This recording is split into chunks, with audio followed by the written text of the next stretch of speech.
दादी की जादुई बिल्ली अजान की दादी बहुत खास थी, लेकिन उनसे भी ज्यादा खास थी उनकी काली सफेद धब्बों वाली बिल्ली छन छन।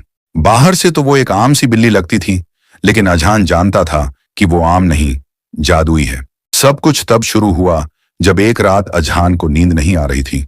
वो किचन से पानी लेने गया तो देखा कि दादी आंगन में बैठी किसी से बात कर रही थी, लेकिन वहां और कोई नहीं था, सिर्फ छन छन। तो कल वो लड़का स्कूल का बैग लेकर भागा था, दादी ने कहा। म्याऊं, छन छन ने साफ इंसानों की तरह जवाब दिया। अजन के हाथ से ग्लास गिर गया।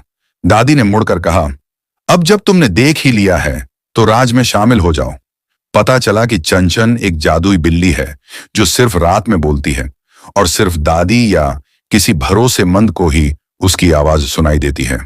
वो सारी रात मोहल्ले में चुपचाप घूमती है, छुपी हुई बातें सुनती है और दादी को बताती है। अब अजान भी उस टीम का हिस्सा बन गया। कुछ ही दिनों में मोहल्ले में चोरियां शुरू हो गईं। सब परेशान थे, लेकिन दादी, अजान और चनाचन अब एक्शन में आ चुके थे। उसी रात चंचन ने बताया, चोर वही लड़का है जो पिछले हफ्ते नया आया था, हर रात गली के कोने पर छिपता है।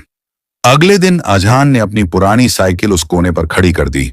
जैसे ही वो लड़का उसके पास आया, सारे बच्चे और बड़े वहां इकट्ठा हो गए। दादी ने प्यार से समझाया और पता चला वो बच्चा मजबूर था। घर में खाने को कुछ नहीं था।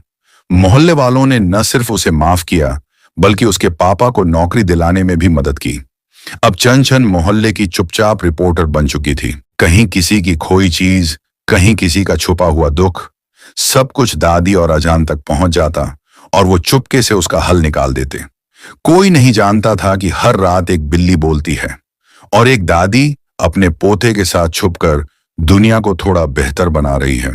और यूं हर रात जब सब सोते, तीन दोस्त जागते, एक नानी, एक बच्चा और एक बोलती बिल्ली।